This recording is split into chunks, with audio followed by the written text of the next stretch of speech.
Today, I'm going to be telling you 3 true crime stories linked by a single theme. All of these cases have final photos or videos associated with them that seem innocent at first glance, but which have incredibly haunting context behind them. As always, my name is Nigel. I run this channel with my good friend Luke, and welcome back to Crime Zone. A reminder, if you do find today's video interesting and informative, be sure to like and subscribe for more true crime stories told with a mysterious and suspenseful vibe. With that out of the way, let's dive in.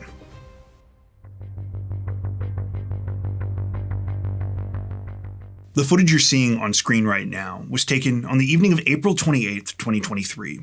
It shows a newlywed couple minutes after they left their wedding reception in Folly Beach, South Carolina. As you can see, the husband and wife both have huge smiles on their faces. It had been a perfect celebration, but now they were happy to finally get a bit of time to themselves. As the joy of their new marriage and the day's events washed over them, they moved in and kissed. It was the start of what was supposed to be a beautiful new life together. Sadly, what neither of them knew, though, was that this was the last moment they would ever share together. You see, this video was recorded just seconds before a devastating tragedy. When Eric Hutchinson and Samantha Miller met each other in early 2019, they quickly realized that they were meant to be together. The pair were both in their early 30s, they wanted similar things out of life, and they had a deep connection on an emotional level. Loved ones even joked that they had the same personalities. According to family members, Samantha was the type of person who made friends everywhere she went. She had this way of instantly connecting with others, and she always seemed to know how to make your day better. Whether that was through a perfectly timed dirty joke, a thoughtful gesture, or the million other ways that she showed she cared, those around her were constantly in awe of how she radiated love and kindness. Apparently, it was a similar situation with Eric. In interviews we came across, Samantha's mom described him as like the male version of her daughter. A touchy-feely, affectionate guy, but one who, like Samantha, was motivated and determined when it came to going after the things that he wanted in life. After meeting and falling for one another, Eric and Samantha had to deal with what was perhaps the biggest challenge in their relationship: distance. You see, while Samantha was originally from Charlotte, North Carolina, Eric lived halfway across the country in Utah. Still, the couple knew their love was the real deal, and over the next couple of years, they moved twice for each other, first to Utah and then to South Carolina. During this time, Eric and Samantha only grew closer.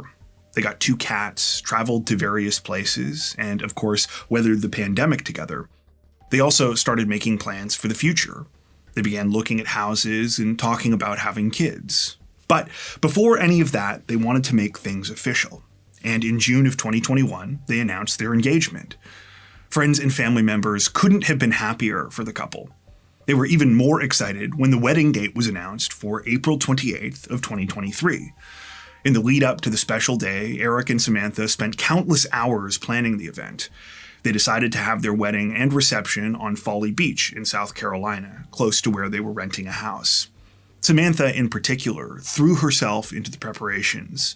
For months, she painstakingly went over every detail, wanting to make sure that everything was perfect. The hard work paid off completely. When the day finally arrived, it went better than Samantha and Eric had even imagined. By all accounts, it was a beautiful celebration. The couple were surrounded by loved ones, and the location and weather were perfect, and everything just felt right. A couple of Samantha's family members would later describe the event as like something out of a movie. And a particularly touching moment was when they went to do the father-daughter dances, and Samantha split the song between her biological and adopted fathers. So yeah, all of this felt and looked like a dream. And when the night finally came to an end and Samantha and Eric were ready to leave the reception, they were seen off by all of the people they had shared their special day with. They lined up with sparklers as the newlyweds headed off to a waiting golf cart that was going to drive them back to their rental property. That brings us back to this clip, which I showed you at the beginning of this story. The footage is of Eric and Samantha in the golf cart a couple of minutes after they left their wedding venue. Right after this was recorded, Samantha turned to Eric and she said that she never wanted this night to end. Well, that statement was about to become significant in the most awful way imaginable, because just moments later, everything went dark for both of them. The next thing Eric would remember was waking up on a bed at the hospital.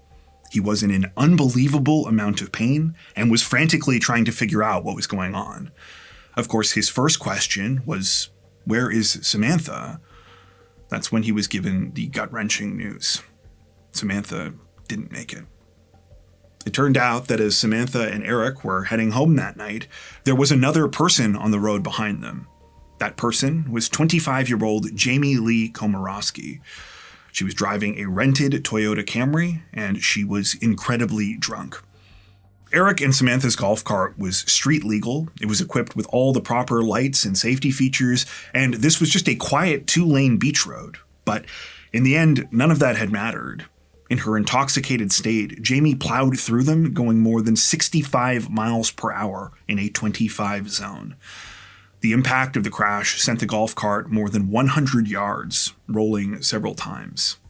Emergency responders rushed to help, but sadly, there was nothing anyone could do for Samantha. She was pronounced dead shortly after paramedics arrived. Tragically, she was still in her wedding dress. Though Eric had survived, he was left with numerous broken bones, a brain injury, and significant damage to one of his eyes, among many other problems. His brother-in-law, Ben, who had been driving the golf cart, was also seriously injured, as was Ben's teenage son, who was riding with them. The only person who walked away from the accident completely unscathed was Jamie.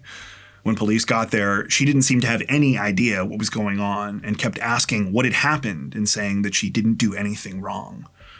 Jamie was uncooperative with police and refused to take part in roadside sobriety tests, but the responding officers could smell alcohol on her breath and noted in their reports that she almost fell over at one point while trying to stand up. While she claimed she had only had a single beer and tequila drink an hour before the incident, when asked to rate her level of intoxication, she stated she was an 8 out of 10. Even this was downplaying it, though, as testing would later show her blood alcohol level was more than 3 times the legal limit when she hit the newlyweds. As you might imagine, Eric and Samantha's family members were both devastated and furious when they learned all of this. But they weren't alone. The story quickly made headlines across the country and internationally, especially as more details began to come out about Jamie's behavior both before and after the deadly crash. An investigation revealed that Jamie had been on a pub crawl for the entire evening leading up to the crime. Witnesses would later recall seeing her stumbling around at bars in the area, but despite this, she was still being served drinks and had been getting behind the wheel of her rental car. Jailhouse video calls released to the 25-year-old didn't exactly help with the lack of public sympathy towards her. While Jamie did express some remorse, the way she spoke about what had happened made it clear her primary concern was herself. She also didn't appear to think she should have to serve a long sentence for what she had done.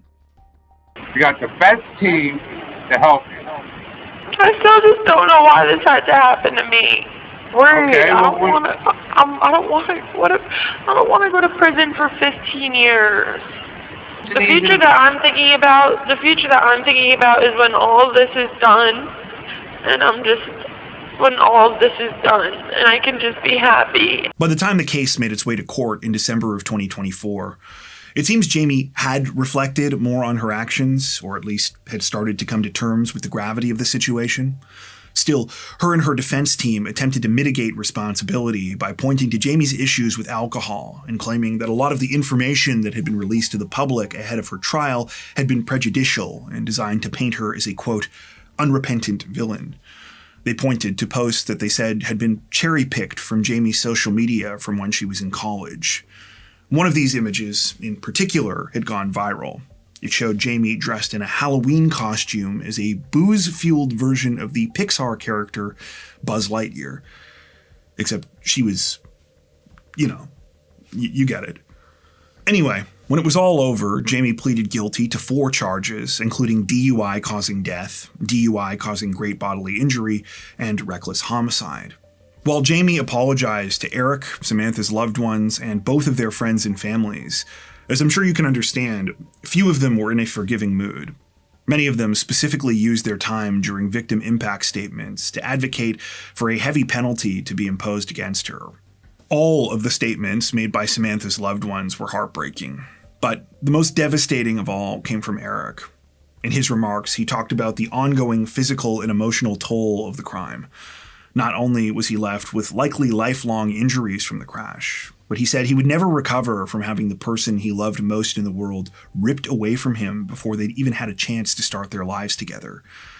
He went as far as to say, quote, "I wish I had died that night. I wish I had seen it coming. I'd have jumped off the golf cart, so you would have only run me over." At the end of the proceedings, Jamie Komorowski was sentenced to 25 years in prison.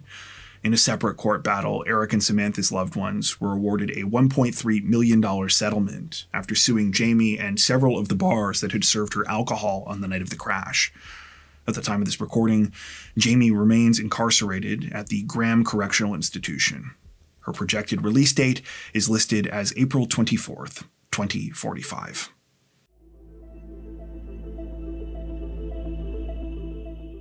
In late 2024, 30-year-old Jennifer Sheffield was getting ready to start the next chapter of her life. For the first time ever, she was going to be a single mother, and she was busy preparing for all of the challenges that would entail. Jennifer lived in the city of Brandon, Mississippi, which is located about 12 miles east of the state capital of Jackson. Though Brandon is one of the more populated places in the state, apparently Jennifer was a country girl at heart. She'd grown up in a rural area and spent her childhood doing things like riding horses and catching turtles at the pond. In fact, she loved animals almost as much as she loved people. According to those that knew her best, at her core, Jennifer was a caregiver. She was passionate about helping others, and this was one of the reasons she'd eventually been drawn to a career in medicine. She was still in school and was working on her Master's of Science degree, but her ultimate goal was to become a doctor. The enthusiasm that Jennifer had for her studies and in general comes across so clearly when you look at her social media. Jennifer was particularly active on TikTok, where she enjoyed posting videos about everything going on in her life, whether that was documenting time with her family, discussing what she was doing at work and school, or talking openly about her devout Christian faith. She liked to share these moments with the world. Now, for the longest time, Jennifer had lived with her 40-year-old husband, Brandon, and their two daughters, Gracie and Kylie. But as I alluded to a couple of seconds ago, at the end of 2024, she was going through a pretty big change. After several years of marriage, Jennifer and Brandon had separated, and they were in the process of finalizing their divorce. It's not clear why Brandon and Jennifer had chosen to end their marriage, and honestly, not much information is available about their relationship in general. Perhaps unsurprisingly, though, the little that we do know comes primarily from Jennifer's TikTok. On December 10th, Jennifer posted a video where she spoke candidly about her ongoing divorce. She touched on her concerns about living as a single mother, about how things were going to be tight financially, and asked for tips for how she might be able to make the most of her limited income. So, I'm about to be a newly single mom, and I am in the middle of a divorce. My husband is being incredible though, like really and truly, like we're working together, everything's great, we're splitting everything down the middle, like, you know, everything is good. It is a very civil divorce with our daughter in mind, and I really appreciate that. Despite acknowledging that her situation was challenging, Jennifer seemed optimistic. She didn't have everything figured out, but she was feeling good about the future. She said one of the big reasons why was that her and Brandon had still been able to work together well through all of this. She repeatedly mentioned that Brandon had been incredible and that he had been really good about making all of the arrangements with her on everything from splitting assets to supporting their daughters. However, you know, I'm going to be on my own, single income right now, and he will be helping with her. He will be supporting her, you know, so essentially, like, I'm really thankful for that, and that I will not have to worry so much about supporting her. However, I will be on a very limited income, with buying a new house and, you know, paying a mortgage and all that stuff.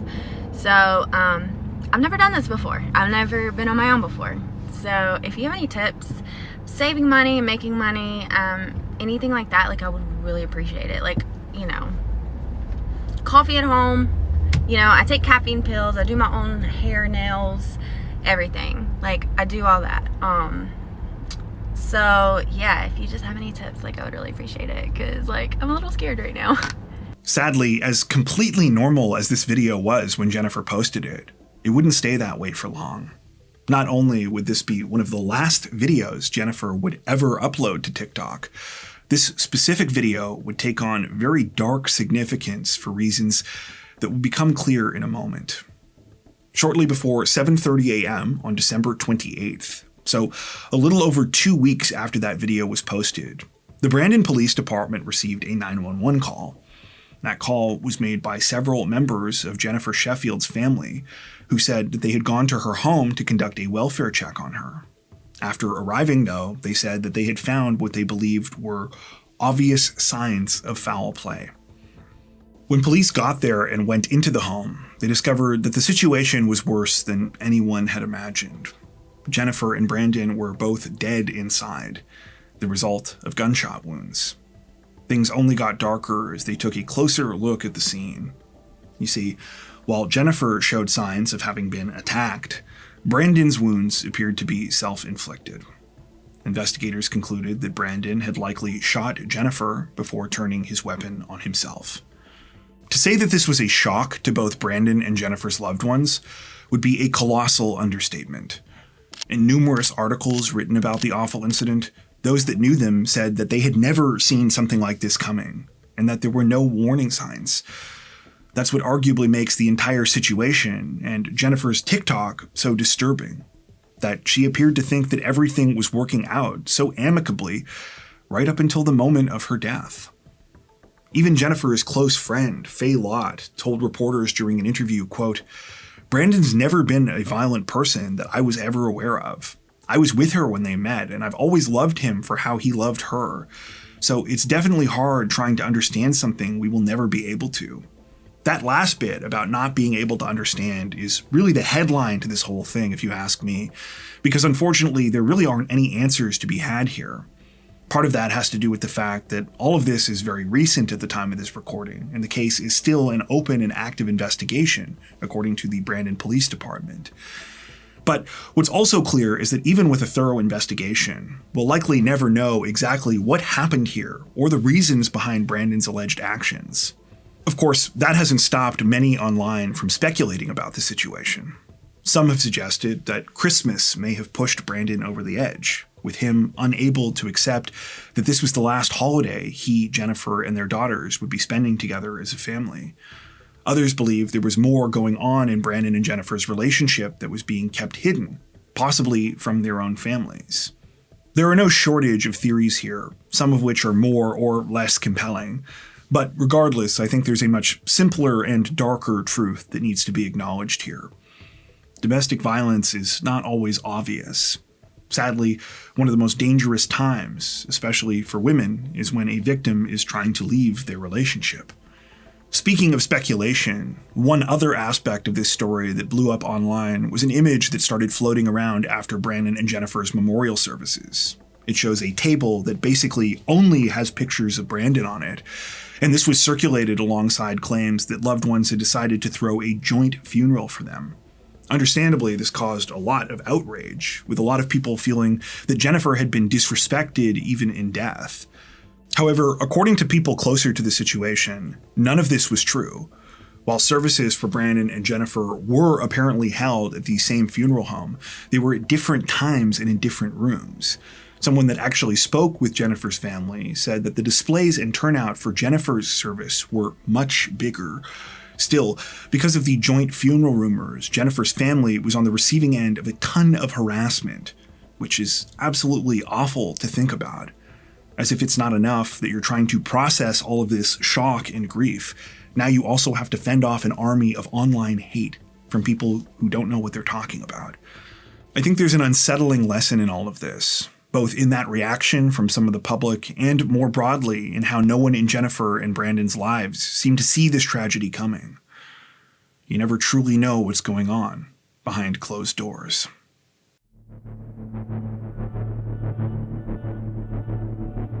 The photo on screen right now is a still image taken from a piece of surveillance camera footage. It was recorded in the lobby of a bank in the Spanish city of Barcelona in late 2005. Though it can be hard to make out what's happening at first glance because the video itself is quite grainy. What you're seeing is a view of the bank's front entrance from its interior. A woman is fighting with two young men over the door as they try to force their way inside. The story behind this image, the video it's from, and what happened next is going to be the final case on today's list. Just a heads up though, if you thought the first two stories were awful, this one is in a league of its own. So a warning, this one is extremely upsetting. Rosario Endrenal was a complicated woman. For most of her life, she was someone who a lot of people expected would find happiness and success. And for a long time, that was true. Rosario had a lot going for her. She had a great personality, she was smart and hardworking, and she had a charm and elegance that really drew people in. However, through a combination of bad circumstances, some self-inflicted and others out of her control, at the age of 51, she had found herself living on the streets. Rosario, who also went by the nickname Charo, was born in the mid-1950s in Barcelona's Sant Gervasi neighborhood. She came from a working-class family. Her father was a brewery employee and her mother was a schoolteacher, but despite their modest means, by most accounts, they provided a good and loving home. After finishing high school, Rosario attended a post-secondary institution where she took language classes as well as secretarial courses. Having a degree of any kind was still a rare thing for women in Spain in those days, so it set Rosario apart from a lot of other women her age. Her first job out of school was for CaixaBank, a financial services company that today is one of the largest in the country. She started out working at a local bank branch in her neighborhood, but over the next few years, things would get even better for her. Because of Rosario's language skills, she was able to get a job as a secretary with what was then one of Spain's most booming supermarket chains. She worked directly for the executive team there, and as a result was quite well paid. During this time, she also got married and gave birth to a daughter named Chantal. For many years, things continued on this upwards trajectory. Rosario and her husband were able to move to a nicer part of the city and even bought a sailboat. As a strange side note, the couple would actually end up featured in a Spanish television program called Valor y Coraje, or Valor and Courage. It happened after they were involved in a near-death experience on their boat, and they were stranded during a storm. Rosario was the one who ended up getting them help, and she was part of the reenactment of the incident on the show. Little did she know, she would one day be on TV again, though sadly, it would be for a far darker reason. As I alluded to earlier, at some point, Rosario's life took a major turn. Actually, it's probably more accurate to describe it as a complete downward spiral. It began sometime in 1995, when she met a man named Jan. Jan was originally from France, and he had become an executive where Rosario worked. The two of them began an affair, and Rosario fell head over heels for him. In fact, Rosario was so taken with Jan that when he offered her a position with him back in Paris, she chose to abandon her family and go with him. At the time, her daughter Chantal was only in her early teens. This was a decision that Rosario would come to regret immensely. You see, Jan was not a good person. Though he knew Rosario was in love with him, it seems he was just using her. He kicked her to the curb a couple of years later, though not before introducing her to cocaine and other drugs, which she became addicted to. When Rosario returned to Barcelona, she tried to apologize for what she had done, but as you might imagine, not many people in her life were ready to forgive and didn't want anything to do with her. That's totally understandable, but unfortunately, it also pushed Rosario deeper into addiction and depression. She began drinking heavily, continued using drugs, and on at least one occasion was admitted to a psychiatric facility. There were still a few people that tried to help Rosario, including her mother, who allowed her to move in with her. However, as her addiction became worse and worse, the situation got too difficult for her mom to manage, and she eventually kicked her out as well sometime in the year 2000. Heartbreakingly, at first, Rosario slept in the doorway of her mother's apartment complex. But as the reality of her situation set in, she moved on. As anyone who has ever experienced homelessness will tell you, living on the streets can be incredibly dangerous, and Rosario found that out very early on. She was robbed of her mink coat, one of her last valuable possessions, the very first night she was out on her own. She was also attacked several times, most often by other people in similar situations. It was for this reason, and others, that Rosario often sought refuge in the lobby of a CaixaBank branch close to where she used to live. The small area where the bank's ATMs were located had just enough room for her to sleep, but importantly, also allowed her to get out of the elements. I don't know this for sure, but I also wonder if Rosario chose this spot in particular because it was familiar. This was the company that had given her her first job, and maybe it reminded her of happier times. Whatever the case, Rosario spent approximately the next 5 years staying here at night, making herself as comfortable as she could. Sadly, it was also in this cramped space where she would spend her final moments. On the evening of December 15th, 2005, Rosario arrived at the CaixaBank and entered the lobby as she usually did. The branch's CCTV camera captured her entering shortly after 10 p.m., moving quickly out of view as she set up her makeshift bed of old blankets and cardboard on the floor. After that, she went to sleep. Approximately 3.5 hours later, at 1:38 a.m., a pair of teenage boys were recorded walking into the bank's lobby. They would later be identified as Ricard Pinilla Barnes and Oriol Plana Simo. Both of them were 18 years old, and they had spent most of that night drinking and walking around aimlessly. In the bank's security footage, it's obvious that Ricard and Oriol have spotted Rosario sleeping on the floor, and they begin making fun of her. They laugh and smile while Ricard does a gesture with his hand mocking her body odor. Over the next few minutes, the harassment quickly escalates.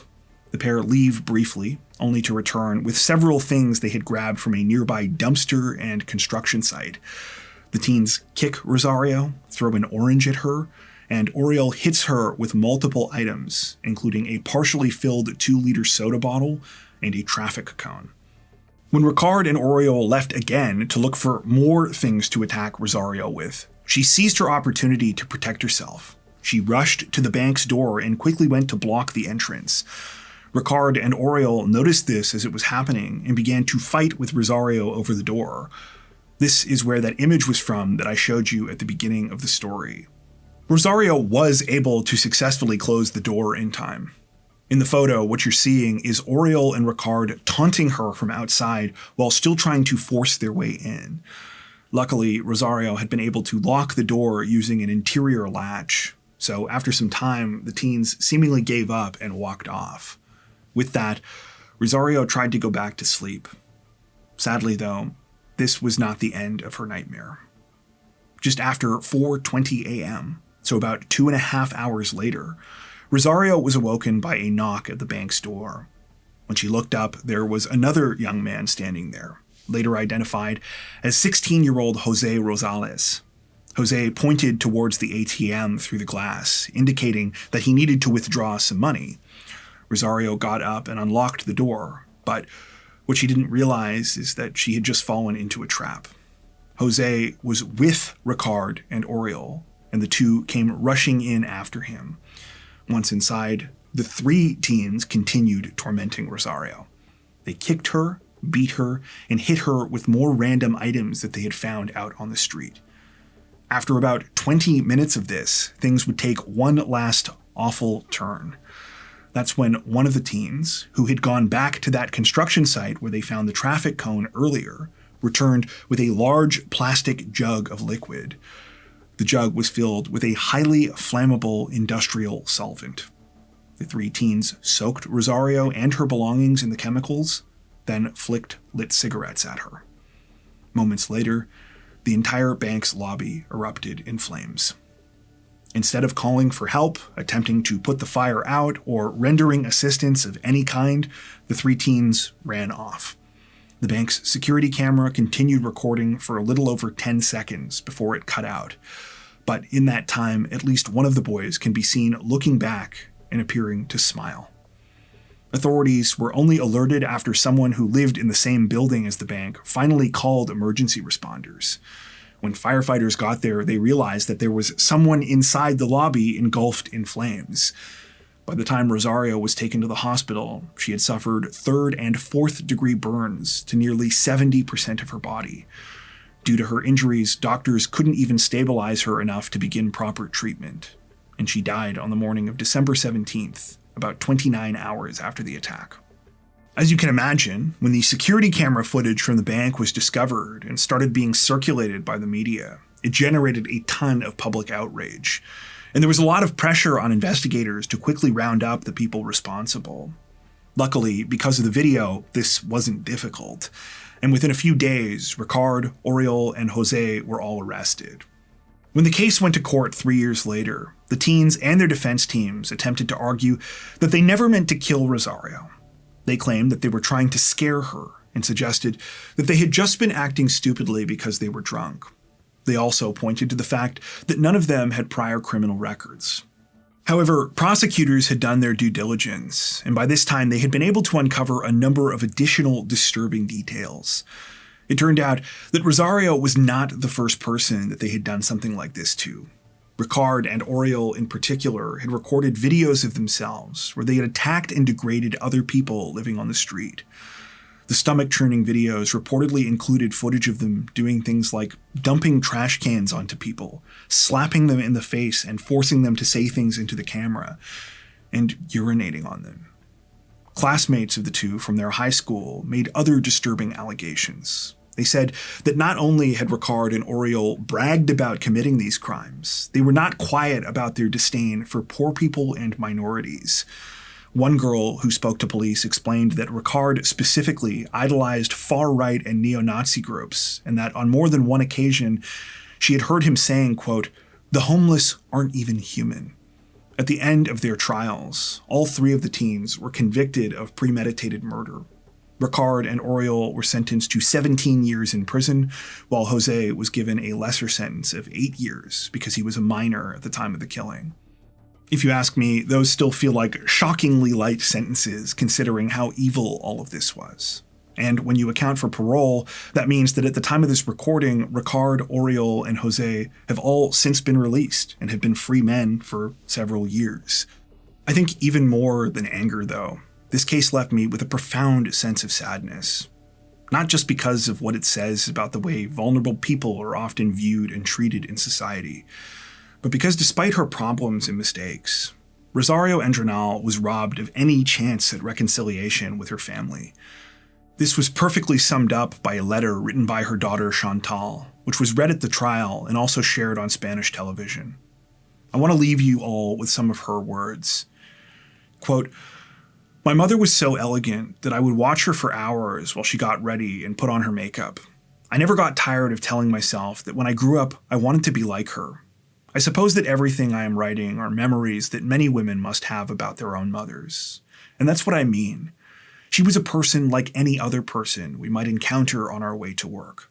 And perhaps, on a day like today, my mother could have decided to accept help and become again the woman she had once been." Before we wrap up, we'd like to take a second to give a huge shout out to everyone who has made it this far into the video. Seriously, thank you so much for watching. If you found today's upload interesting and informative, we'd be honored if you consider liking and subscribing, as well as hitting the notification bell and selecting all notifications to stay up to date with our latest releases. If you're looking for additional ways to help support the channel, we'd love to have you join us over on Patreon. Patrons get ad-free and early access to all of our content, as well as 4 additional stories per week for each of our Crimes of the Week and Crimes of the Week International videos. You can learn more at patreon.com/crimezone, where you'll also find some of the fine folks whose names are currently on screen. All that being said, we understand that not everyone has the means to support financially, and that's totally okay. We appreciate every like, sub, share, and comment that you send our way. Once again, thanks so much everyone, and take care.